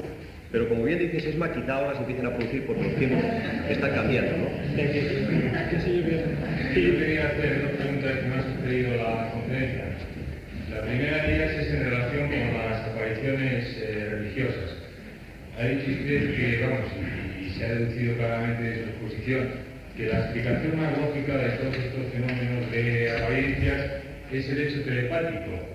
Pero el hecho telepático supone que exista un agente transmisor que transmite una idea. Exacto. Y en las apariciones religiosas evidentemente no puede haber un agente transmisor. Sí. Primera pregunta, entonces, para las apariciones religiosas puede haber otro tipo de explicación que sea más consistente que el del hecho telepático, la telepatía. Sí. Segunda pregunta, en las apariciones que usted nos ha descrito siempre se trataban de cuerpos etéreos que flotaban, etc. Hay algunas apariciones, pero yo no sé si entran de este tema que estábamos viendo hoy, que se plasman en la materia. Estoy pensando, por ejemplo, en las caras de Belmes, ¿no? Que se plasman en una pared. ¿Esos son apariciones también o forman parte de otro tipo de fenómeno? Sí, exactamente. Bueno, mira, perdóname, que mejor que no estupemos, yo creo. Sobre las apariciones religiosas tiene razón, y efectivamente pudiéramos concebir que en algún momento no hubiera un emisor, pero fíjate bien una cosa, el concepto, digamos, de la Virgen, vamos a poner, todos aquí estoy seguro que tenemos el mismo, o prácticamente el mismo. ¿Por qué? Porque hemos sido educados de una misma manera, porque hemos visto los libros de religión exactamente los mismos, el catecismo y todas las enseñanzas que nos han dado. Entonces, si digamos que esto se produce en un pueblo, vamos a suponer, ya hay una persona que hay una persona que está muy, digamos, influenciada por la educación que ha tenido, él puede perfectamente mandar una imagen estereotipada, ¿no?, a esa persona que es la que la percibe. Es decir, todos sabemos, tenemos una idea de la Virgen, entonces en un momento determinado una persona la manda a un ambiente a 500 metros más allá, y entonces la persona que va por ahí la capta y entonces dramatiza el hecho, ya apareciendo además con cantos de ángeles y todo esto, ¿no? Es decir, que puede ser que efectivamente no haya un sujeto que lo enviara, pero también podría suceder esto que te estoy diciendo, o bien puede ser que te digo yo, no sé, la hipótesis de clarividencia que te he dicho antes, no sé. Puede ser un arquetipo mágico. Exactamente, puede ser Un también. arquetipo del tipo, Exactamente. como estás aprendiendo. Naturalmente, perdón un momento, quiero aclarar mucho que con esto no quiero sentar cátedra de esto, es decir, son explicaciones que se ocurren a lo largo de lo que uno ha leído. No quiere decir que lo que yo diga o lo que, no sé, sea cabal, eso. Digo que podría ser una explicación, a lo mejor no tengo razón en este momento. Es formidable porque creo que se ha producido un hecho telepático, porque ha sido precisamente donde yo quería que fueras. Sí. Por ejemplo, en el caso de la aparición de Lourdes, no sé si Lourdes o Fátima, no recuerdo bien, pero en uno de los dos casos, la pastora que vio a la Virgen le preguntó: ¿y quién eres? Y la Virgen dijo: yo soy la Inmaculada Concepción. La Virgen, cuando murió, no podía decir que era la Inmaculada Concepción. Eso es como si el griego que anunció la batalla de las Termópilas se aparecía y dijera que era el corredor del maratón. Una cosa que apareció muchos siglos después. Efectivamente. Entonces, eso quiere decir que las apariciones religiosas, evidentemente, no existen. Sí, o que tienen. Son alucinaciones, pero no apariciones de la vida. Bueno, efectivamente, vamos a no meternos en ese terreno. Quiero decirte que efectivamente tú opinas eso y con mucho acierto. Es decir, que efectivamente es el arquetipo mágico del que hablabas, Esma. Pues yo creo que es Esma. Yo creo que efectivamente tú has identificado la palabra, que es arquetipo mágico. Es decir, que en el subconsciente de las personas está, bien sea por educación o bien sea por lo que Jung llamaba el arquetipo, algo que ya nos viene desde que el hombre era mono, unas ideas establecidas. En el caso de la Virgen, pues estas ideas así. Entonces, en un momento determinado, una persona ajena a todo el drama va y lanza esa imagen. Como todos tenemos unas ideas muy parecidas, no es difícil que el inconsciente elabore el drama y lo vista. Y tu segunda pregunta era... Las caras de Belmes, si están en una aparición de otro tipo de drama. Bueno, independientemente de que el tema de Belmes creemos que es un fraude, independientemente de eso, te puedo decir que eso sería, suponiendo que fuera verdad, sería un fenómeno de tipo psicocinético. Es decir, que de alguna manera el subconsciente humano puede mover objetos. Igualmente que los puede mover, puede grabar supuestamente, son, ya te digo, conjeturas, puede grabar, digamos, una imagen determinada, naturalmente venida del inconsciente. Es decir, el inconsciente tiene una idea de una imagen, entonces va y la graba. Pero no serían apariciones, sino sería un efecto de mente sobre materia. O sea, que no hay ectoplasma ni nada por el estilo, ¿no? No, porque, es decir, el ectoplasma, según los metapsiquistas, aparecía en un momento determinado y desaparecía. ¿Me entiendes? Entonces, sin embargo, lo que yo vi en Belmes eran digamos, como irisaciones irisaciones del mismo cemento. Entonces, eso más bien sería, digamos, que la materia se ha se ha acumulado ahí, o sea, las civilizaciones se han moldeado.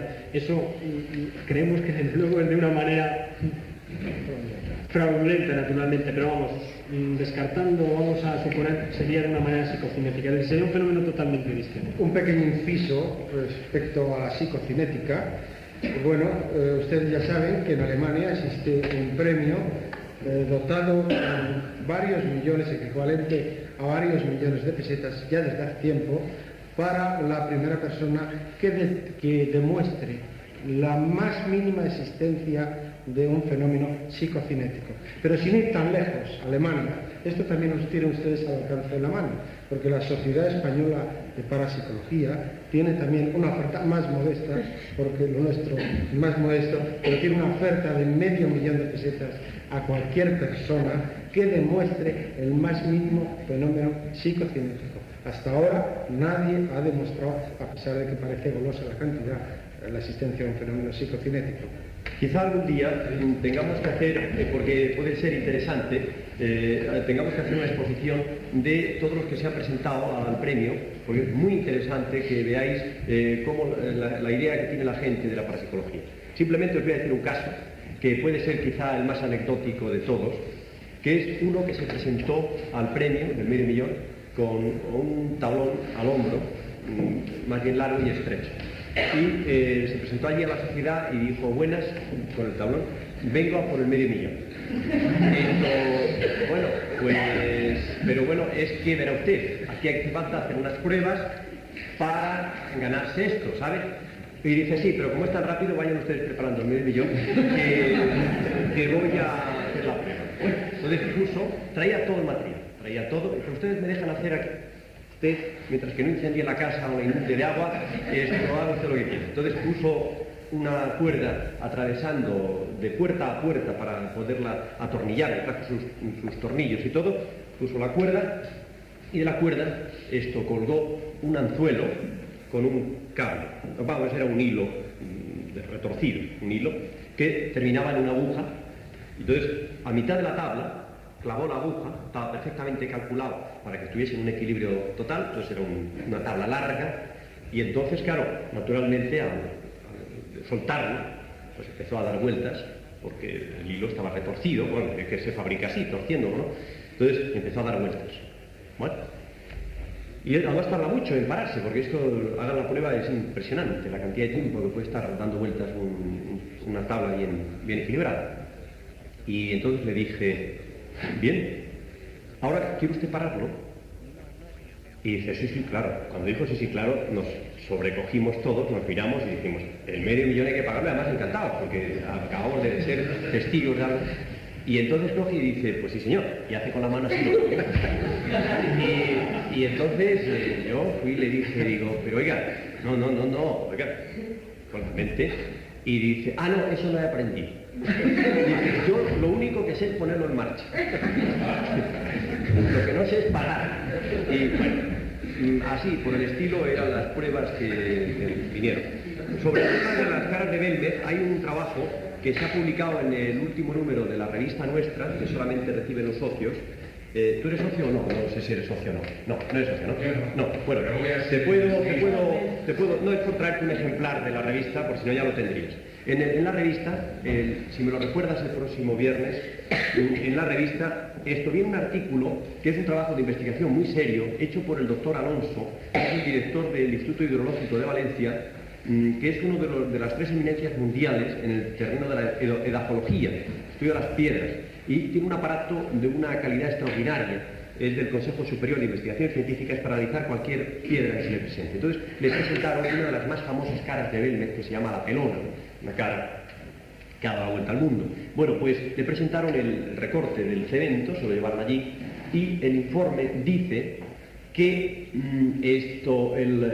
han empleado un cemento normal con un aditivo que no es que en aquella zona es bastante normal, pero no en el resto de España, que es una sustancia higroscópica para que frague antes el cemento. Pero que esa sustancia higroscópica, orgánica, tiene la particularidad de que cuando está fraguando, si se pisa, va a aflorar a la superficie una mayor cantidad por la zona que está pisada, que se ha pisado. Como es higroscópica, retiene humedad y produce unas manchas de diferente intensidad.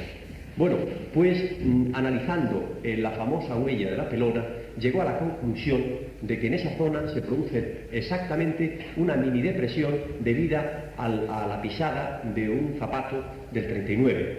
Es decir, que la famosa pelona en realidad es la huella de un zapato del 39. Y ahí es muy interesante el trabajo.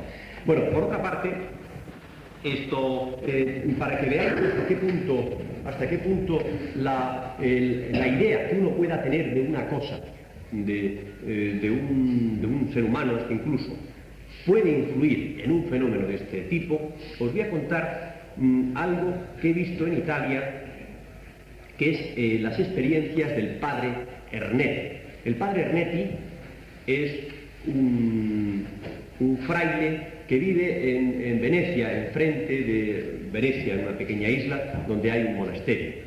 Bueno, pues en el monasterio él hace lo que él ha denominado la fotografía de la cámara que fotografía el pasado. Bueno, entonces esa cámara, él ha obtenido fotografías curiosas, ha obtenido fotografías, entre otras, de Jesucristo. Y efectivamente, hay un rostro atormentado que dice que es Jesucristo, dice el padre Ernetti que es Jesucristo. Pero lo curioso es que posteriormente se ha descubierto que es exactamente igual que un Cristo que está en una iglesia no demasiado lejana a Venecia. Y tiene el mismo gesto exactamente igual. Yo creo además en la honestidad del padre Ernetti. Yo creo que es un hombre honesto. Yo creo que se ha provocado ahí un fenómeno de impresión fotográfica al estilo de los que hace test serios, pero que ha proyectado el padre Ernetti sus propias vivencias y su propio arquetipo, como tú has dicho antes muy bien, y que de alguna manera no ha fotografiado a Cristo en el pasado, sino que ha fotografiado a un Cristo muy en el presente, en su presente, la imagen que él tiene de Cristo. Yo estoy convencido de que el día que se descubrió que era una fotografía de un templo cercano, pues el padre Ernetti se quedaría muy impresionado, pero para mí era porque cuando yo estuve con él todavía no se había descubierto esto. Todavía era más impresionante la fe con que me decía que ese era Cristo. Y digo, ¿y por qué es Cristo? No puede ser cualquier otro judío de la época. Es que su máquina es tan perfecta que usted la programa y solamente fotografía a fulanito de tal. Fíjese usted las dificultades que tiene la policía para encontrar a una persona por el mundo y con lo bien organizadas que están. ¿Usted cree que es su máquina? Estoy convencido, nada más verlo, ¿no se da usted cuenta que es Cristo? Lo decía con tanta seguridad que lo que estaba haciendo es contemplando el arquetipo que él tiene de Cristo inconfundible. Era tan inconfundible que él no tenía la más leve sospecha de que pudiera tratarse ni tan siquiera de otro judío de la misma época o de uno de los dos ladrones que murió al lado. Bueno, hay otra pregunta, la tuya. Las dos últimas preguntas, porque hoy nos hemos enrollado un poco. Si yo tengo una pregunta limitante de la pared, o sea, concretamente volviendo a las casas encantadas. Ahí lo he visto en la iglesia a veces cuando piden permiso al gobierno. Y entonces van a esas casas encantadas, forma de una especie de exorcismo, y después resulta que estos encantos, que estos espíritus, etcétera, no se desaparecen. ¿Cómo se explica la ciencia de esto? Bueno, mira, porque entonces ya ni telepatía, ni que nadie sabía que alguien...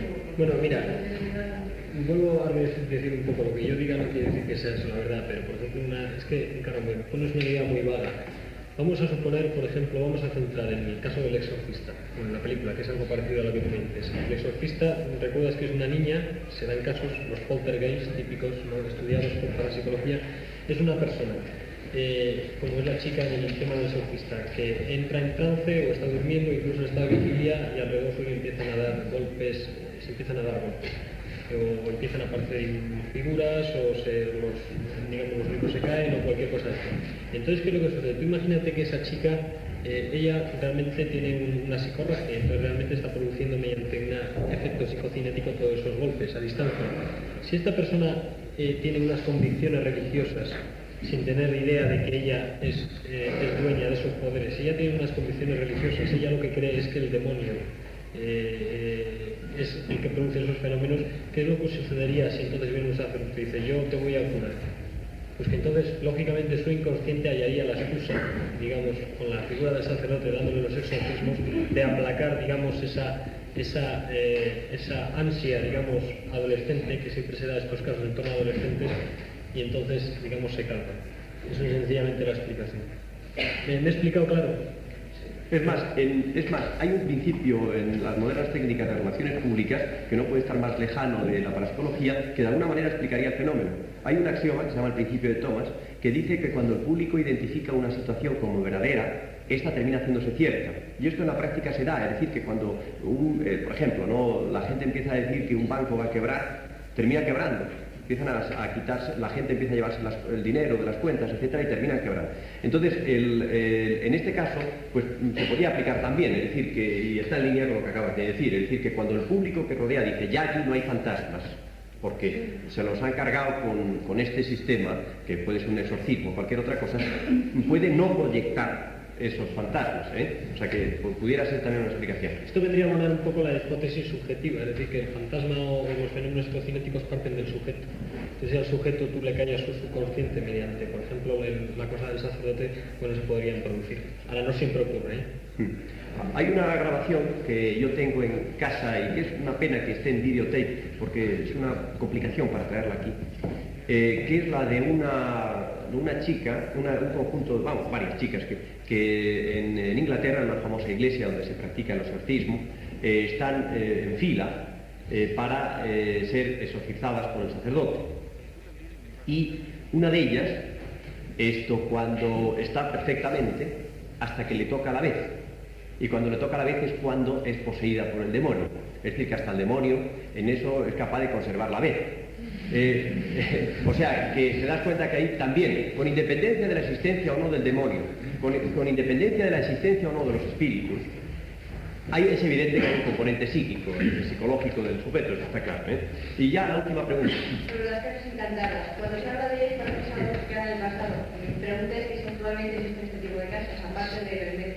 Sí, se habla de casas encantadas. Concretamente, vamos, uno de los casos más conocidos últimamente fue en Inglaterra un caso que fueron a investigar precisamente para psicólogos americanos, entre ellos Pratt. Lo que no conozco es el informe que dieron después de ello, pero es decir que suceden, hay casos. Y aquí mismo en Madrid nosotros hemos tenido el caso del Toboso, pero que no era una casa encantada ni mucho menos, sino que era un fraude. Pero quiero decirte que sí, efectivamente todavía se dan esos casos. Además, cuanto más, digamos, regiones más pobres son o comarcas o regiones, mayor tipo de esto se produce. Lo que no te puedo decir si son reales o no, porque realmente no tengo informes de últimos casos. Vamos, el último caso que tenemos es precisamente el de la calle El Toboso, famoso que ha salido en los periódicos hace unos meses, y que precisamente hubo un informe nuestro en el cual se demostraba claramente que era un fraude. Hay otro caso, perdón, ya para terminar, hay otro caso anterior, aquí en Madrid, que ha sido una verdadera pena, porque verás, la cosa empezó, para que te des cuenta cuán cauto hay que ser en este terreno. La cosa empezó con una petición de una sociedad norteamericana, editoras, a la Sociedad Española de Parapsicología para que investigase un supuesto caso de poltergeist en Madrid. Nos dieron la dirección y se encargó del tema Jordán Peña. Pero ya la investigación estaba condicionada, porque decían que en el caso de que nuestro informe fuese favorable, nos pagaban un puñado importante de dólares, de miles de dólares. Pero si era desfavorable, no nos daban un duro. Con lo cual ya te das cuenta que nos están atentando claramente a nuestra honestidad, porque de alguna manera puede uno sentirse proclive a favorecer el fenómeno con tal de llevarse, como dicen los castizos, la pasta. Pero lo cierto es que entonces nosotros, después de una primera prospección, vimos que aquello no tenía demasiado interés y desistimos, porque era una investigación costosa y no vimos que aquello tuviese muchos visos de realidad. Bueno, el caso es que decidimos no hacer la investigación. Y fueron otros posteriormente, no sé si ya pagados o no por la sociedad esta americana, no sé exactamente, el caso es que fueron a hacer una investigación. Y entonces dijeron que aquello era paranormal sin lugar a dudas y que la posesión se estaba produciendo muy claramente. Y el único argumento objetivo que presentaron, porque lo demás eran cosas que decía la chica, pero nada objetivo, ¿no?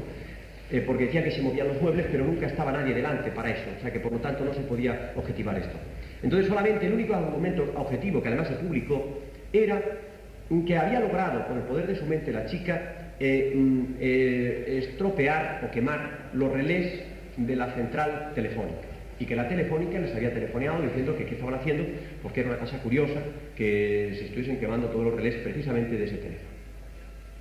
Bueno, entonces yo me puse en contacto. Esto es difícil y no siempre se consigue, pero en esta ocasión lo conseguí, que la propia compañía telefónica nacional de España se pronunciase al respecto. Me dijeron, primera cosa, jamás hemos hecho esa llamada. Segunda cosa, jamás se ha fundido aquí ningún relé, entre otras cosas porque no hay relés, porque el sistema antiguo es de red rotary, que son de relés, y los sistemas actuales son de pentaconta, que es un sistema de barras cruzadas que no usa relés, por lo tanto difícilmente se puede fundir. Aunque hubiese relés, se fundirían una colección de relés de una central, y por lo tanto no sabríamos a qué teléfono era el productor de la avería, por lo tanto difícilmente podríamos hacer ninguna llamada. Pero es que además, en los sitios donde hay relés, es muy difícil, vamos, es imposible que se fundan, porque antes hay unos circuitos, o sea, vamos, unos fusibles para evitar eso, porque claro, fijaros la faena que supondría que uno desde su casa cogiese los dos cables del teléfono, los enchufase a la luz y se cargase toda una central telefónica. Es decir, hay unos sistemas de seguridad que impiden que se fundan los relés. Eso quedó todo. Fíjate qué triste, un caso que parecía como muy interesante y al final se queda en eso, en una simple especulación. Bueno, esto vamos a terminar. Como siempre, la conferencia muy interesante, el coloquio también muy interesante. Solamente deciros, recordaros que ya en enero empiezan los primeros seminarios. Empieza con uno mío la última semana de enero, que se dará de 7 a 9 de la tarde en la sede nuestra de la sociedad, que es sobre técnicas y procesos y omega. Voy a enseñar a los que asistan al seminario cuáles son, cómo se puede poner en práctica, cómo se puede hipnotizar a alguien, cómo se puede someter a las técnicas sí omega.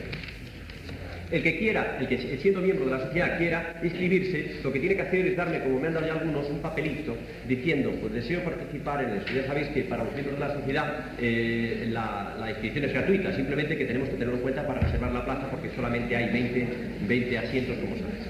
Bueno, otra cosa es que siempre se me olvida pediros al final, con la emoción de ver lo interesante que son estos coloquios y estas conferencias, pediros el papelito de vuestra asistencia, porque resulta que vamos a dar al final un diploma a los que hayan tenido una cierta frecuencia de asistencia. Entonces me gustaría tener los papeles porque si no luego no podemos controlar eso.